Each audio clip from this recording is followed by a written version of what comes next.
What's up, guys? Welcome back to another episode of Flawless Fantasy Football, and I'm back. Your boy Flawless is back. Just got done duking it out with Hurricane Ian. Had a family issue. When it rains, it pours, gentlemen. When it rains, it pours. But things are looking on the up and up now. Had time to finally drop you guys a video. I was not going to go without dropping my accountability video and giving you guys some news and notes and answer some start sits. Come on, I can't do that to y'all. Y'all my people, So thanks for checking me out. Let's get to it. I'm going to try not to hold you too long, but it feels good to be back in front of my fam, my Flawless fam. So, what's up, guys? It's starting week 4. We're coming up on week 4. We had I believe it was pretty eventful Thursday night game, between Miami and Cincinnati. We'll talk about that a little bit later. So we got to squeeze it all in. But let's talk about some news and notes and what's popping, active, what's not active for this coming week's games in week 4. Let's start with the Lions. As we know, our superstar stud wide receiver Amon-Ra St. Brown, he's out this week, along with DeAndre Swift. And look at here. It's going to be tough sledding this week for the Lions. And not only are those two, but also DJ Shark, he's out as well. So Josh Reynolds and TJ Hockenson should have a day. If they can't capitalize on this day, then they're pretty lackluster. But so if you have you got to make sure Amon-Ra St. Brown and Swift are not in your lineups. Sure you guys had word of that by now. So Jacoby Myers is out for the Patriots. Matt Jones is not currently ruled out as it is taping, but I don't believe he'll go against Green Bay, but we'll see. Nobody should be having Mac Jones on their team anyways, or the wide receivers, because they weren't approved by Flawless. Also, Keenan Allen is out again for week 4 against the Texans.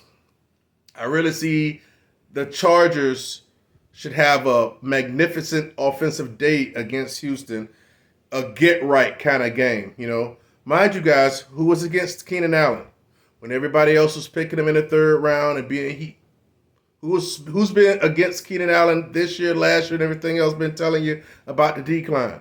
Yeah, okay, but we'll talk about it in my quarterly report after week 4, because I got a quarterly report I'll be doing. Michael Gallup is off the injury report, so he'll be playing against the Commanders, it looked like. So none of you guys should have Michael Gallup, and if you picked him up off waivers, I wouldn't advise you playing him week 1 because you're not desperate like that, because we're team Flawless over here, right? Right, okay.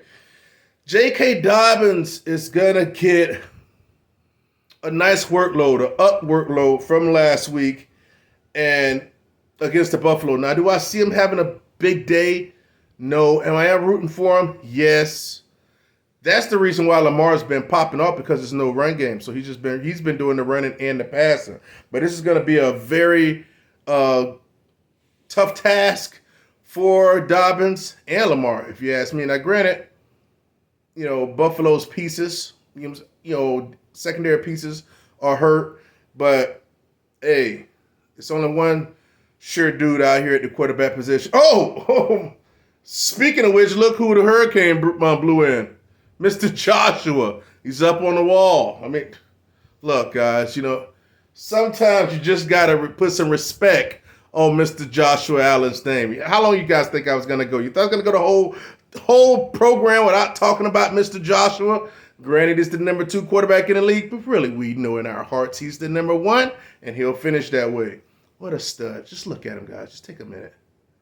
I know some of you guys probably got other quarterbacks on your team, but just look at him. Just look at him. That's our Joshua Allen. So let's continue. The Chicago Bears will be without David Montgomery this week, which is not a surprise, really. David, man, that dude, class, man. Class. So Khalil Herbert will be the running back, and guess what? The Bears organization does not want their scrub quarterback to be throwing on the ball, so Khalil Herbert should have a day against the Giants. So I'm interested in to see that. If Zeke and Pollard was able to run on him, Khalil Herbert, he should. I'm actually going to put him in my daily lineup. So I'm going to do my daily, my Draftkings lineup. I'm going to do that in the morning. So now I'll put that out there as well so you guys can see that. And also probably I'll probably make a couple little underdog bets as well. The Arizona Cardinals will be without A.J. Green. He got a hamstring versus Carolina. Hollywood and Rondale Moore are questionable. Rondale Moore might not play. I'm sure Hollywood will, though. And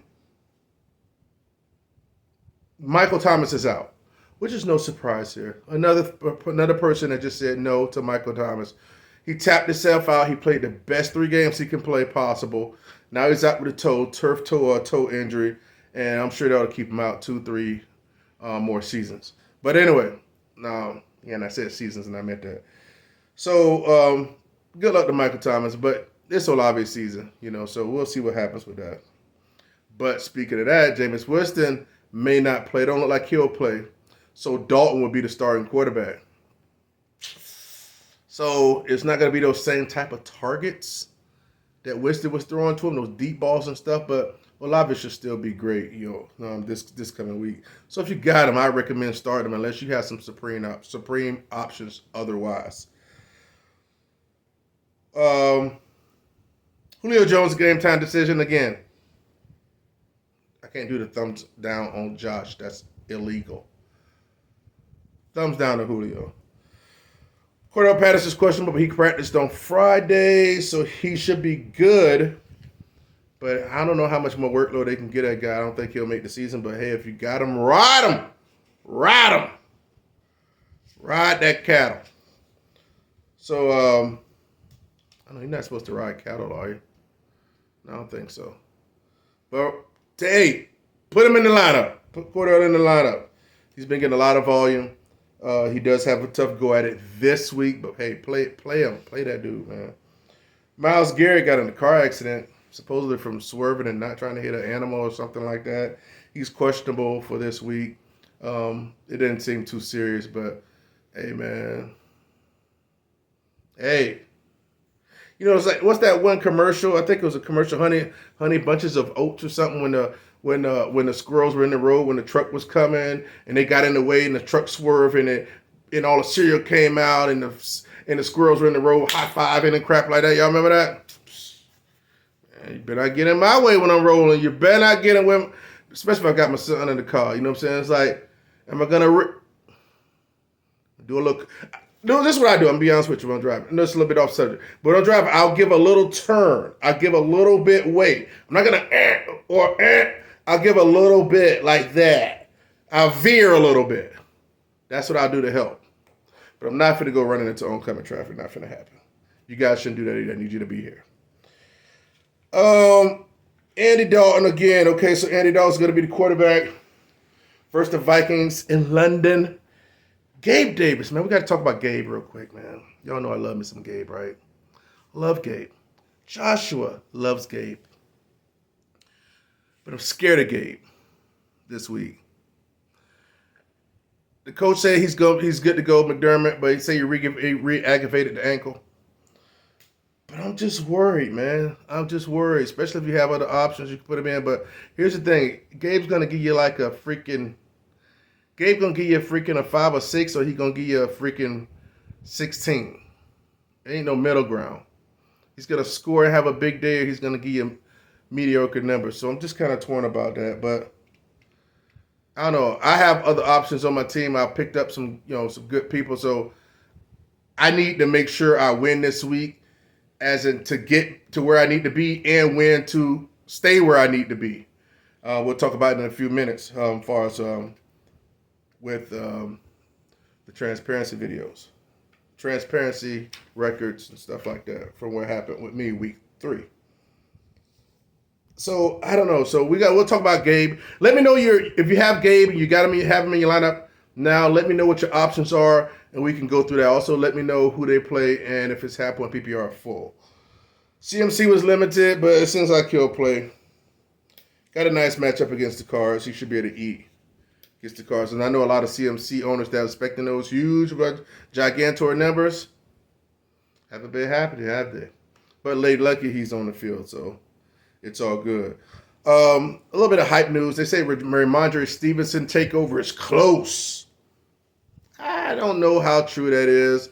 I don't think it's going to happen until Harris lays it down.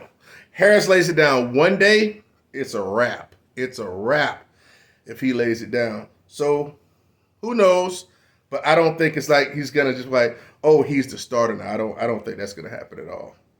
So,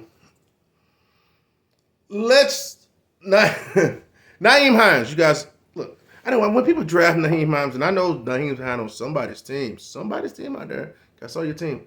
Nyheim Hines don't need to be rostered. No, as soon as I say that then. Knock on wood. I ain't got no wood around here. Jonathan Taylor might lay it down, but he won't because Jonathan Taylor's a stud. But Nyheim Hines don't need to be rostered. I can't stand when people draft Nyheim Hines. And even if something does happen, he's just a PPR guy. Even if something happens to Jonathan Taylor, he ain't going to be no stud. And he's worthless. He's worthless. Unless you have Jonathan Taylor, you can have him. But I see people having him on the team, and I was like, man, that's a waste of pick. You need to cut that dude. For a higher upside player. But so think about that. Stop drafting Nyheim Hines unless you got Jonathan Taylor. But Nyheim Hines said he put out on the 30th of last month. He put out, which was what, yesterday or the day before. He said, "When will people understand it that we don't care about your fantasy teams?" With 3 laughing emojis behind it. He put on Instagram. So. Yeah. I don't like it when people don't care about fantasy, when they openly don't care about fantasy. I don't care if you don't care, man. Play your game, earn your checks. But I don't need you out here, well, you okay? Well, dude, don't get mad at us because you're not getting any snaps. You can't outperform. You can't get on the field. You can't be productive. Don't blame the fantasy realm. Nobody expecting nothing from you, no way. So you're lucky on some people's team, but I don't advocate for it. But yeah, he over there whining. Nyheim Hines, man, cut Nyheim Hines. Crybaby ass. Let's go back and talk about. I'm going to spend about 1-2 minutes on this tops because guys, you know how I feel. It's like I like to be able to voice my opinion. I'm very transparent. But what happened to Tua on Thursday night? No, wrong. What happened to Tua week 3? Tua was concussed. Okay. I wanted to make a whole video on this, just like I did with Deshaun Watson, but. Obviously, things kind of start happening and stuff like that, and I just kind of never got to it. But it's another reason why I didn't do it, because I got to use my head. I'm not in the business of pissing off rich freaking billionaires that can just be like, handle that right there. And keep their hands clean.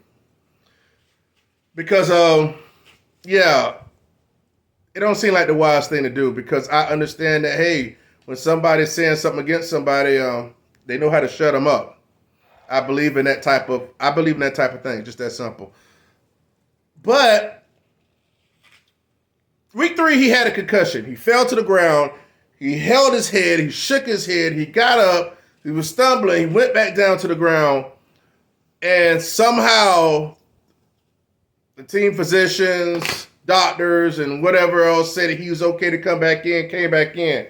He was basically, 13, 12, or 18 or something like that, and just happened to beat, Buffalo. You guys understand totally. I'll make no qualms about it. NFL is the NFL. NFL, I don't want to say rigged. I know I use it because that's a trigger word, but it's definitely predetermined and scripted. I know a lot of people don't want to believe that. But when it comes into the grand scheme of things, they're not going to risk having Cleveland and Arizona in the Super Bowl. Because at the end of the day, all these teams are NFL teams, and like they say, any given Sunday. So they're going to make sure they get the most bang for their buck. We already went through that on videos I showed last year when I predicted who was they going to have in the Super Bowl. and why, and that happened even against my Niners because I knew my Niners would win and I put it on freaking tape. But but that was bullcrap last week. They had to make sure the narrative went through so Miami can beat Buffalo because it wouldn't have looked right. They couldn't sell, oh my gosh, he wore out before halftime and then Miami beats Buffalo with Teddy Bridgewater. Who's going to believe that? So they brought him back in. Saying he cleared and all this stuff. Now supposedly it's a loophole to why he came back in. See, guys, I'm going to explain something to you. There's always a effing loophole. There's always a loophole. The people that make the rules and regulations are always going to have a back door. They're always going to have a back door to get out. It's not the doctors and the physicians and all these people. Those people work for the NFL. They're doing the will of the NFL. They're making sure in the jargon that they have in the lettering that, if anything happens, it'll be covered by this. Don't want to get into specifics of that, but it's a loophole to where it basically said it validated him being able to come back in when it was clear as crystal. Stevie Wonder and freaking Ray Charles could have saw that he was concussed last week. So he come out 4 days later on Thursday night, not even a hard hit. You guys saw that. The guy's freaking hands freaking seized up like freaking crazy. And then what? Now everybody's huddling around. Everybody's like, NFL failed them, all. What happened? They stood there for 15, 20 minutes, and the next guy came in. He was replaceable. Everybody was on that field replaceable. If you work for a company, me, you, or anybody else, we're replaceable as well. We have to put ourselves first before the company, before the organization. It's just that simple. So if I was him, I'd never play another snap in NFL. I'd never play another snap. And again, the NFL is not going to sue the NFL, so people can whine, groan, complain. People are, once it's, what do you call it, out of sight, out of mind? It's just going to be that simple. But it's a word for when you actually have a concussion. It's a term. You have a concussion and you have another concussion before you've healed from that concussion. But I'm concerned about Tua. I wasn't pro Tua or against Tua. But damn, this has gotten serious and he got to look out for his health. Period, point blank. All right. So that's all I have to say about that. NFL lied to us. NFL's always lying to us. Not just NFL. I'm sorry. The powers to be. All professional sports. All this crap. You know what I'm saying? Listen. If it's on TV, it's a production. Simple and plain. Housewives. What do you call it? When they're out in the jungle, doing their little thing, all that little reality. All this stuff is scripted. All of it's staged. From a sitcom and everything else. Why would everything else be freaking predetermined but not an NFL game? Think about it. It's television. It's production. It has time slots and everything. That's a different story. But I really feel sorry for Tua. I was upset. I was kind of glad that I was right because I knew he had a concussion. And in certain forums like on Facebook and stuff, and I was getting at people. And they were like, oh, well, you're some type of a doctor. It's good to see. Look at all these physicians around here. You don't know what you're talking about. I'm like, you don't need to be a damn doctor or physician to know somebody had a concussion. Just like you don't need to be a pediatrician to know if a child has a fever. People make up all type of excuses, People are just sheep. They believe every damn thing. Oh, it was his back. His back didn't have him freaking woozing it out and holding his freaking head. He didn't hold his head last week. He didn't hold his back. He held his head. But you got people, fantasy football platforms talking about, oh yeah, and his back issue. Shut up, you freaking chumps. Not his freaking back. You're freaking cow. You're scared to tell the truth. Not here at Flawless. Let's keep it going. Last week, guys, I went 1 for 2 again. And I need to give you guys a winning week this week, and I'm going to give it to you. I'm going to do my best, and I'm starting off on a good foot to give you guys a nice 3-0. You deserve it. Currently in the Going Postal League, which was my first league, I'm currently 3-0 in that league. Right, 3-0. And actually,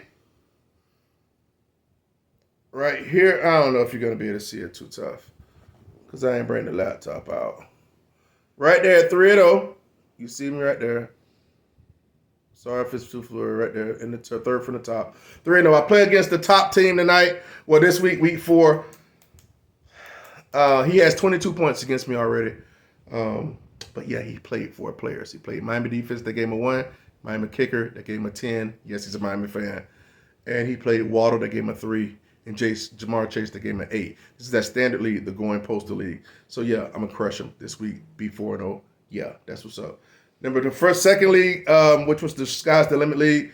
I'm running into buzzsaws. So I was 1-2. Won the first week, but then lost 2 straight. Not losing this week, though.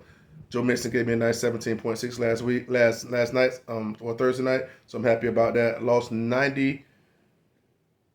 I lost 124 to 92. So there's really nothing I could do about it. I could have made it close. But in my postal league was a 186 to 71. Mind you, that's standard. So last week I lost 124 to 92. So I'm 2-1 in that league. 3-0 in the primary league, which is going postal. 1-2, which is soon to be 2-2, in Sky's the Limit, which was my second league. In the third league, which is that Megala Bowl league, man, that team is shot out. That team that I don't have Josh on because it just has Herbert. And I went, that team is just, it's missing Josh. When I got sniped with Josh in the second round, that team's 0-3, lost 3 straight weeks. I'm in trouble. Well, actually, hell, I ain't meet the median, so either week, so that's actually 1-6 based off their prediction. But I'm gonna fight back. I'm never gonna stop giving a good fight. Listen, guys, if your first time, press like, share the video. Well, you don't have to share the video, whatever. Comment. I want to know your starts, your sits. If you have any question, again, I'm gonna keep it transparent with you guys. Let's have a good week 4. Do not mess up. Let's stay privy to the starts and sits and the actives. Don't have nobody bad in the lineup. Feel free. Drop questions in the comments. I will be on it. Everything set up. Flawless Fantasy Football, where you hear what you need to hear, not what you want to hear. Love you guys. Like, comment, subscribe. Peace.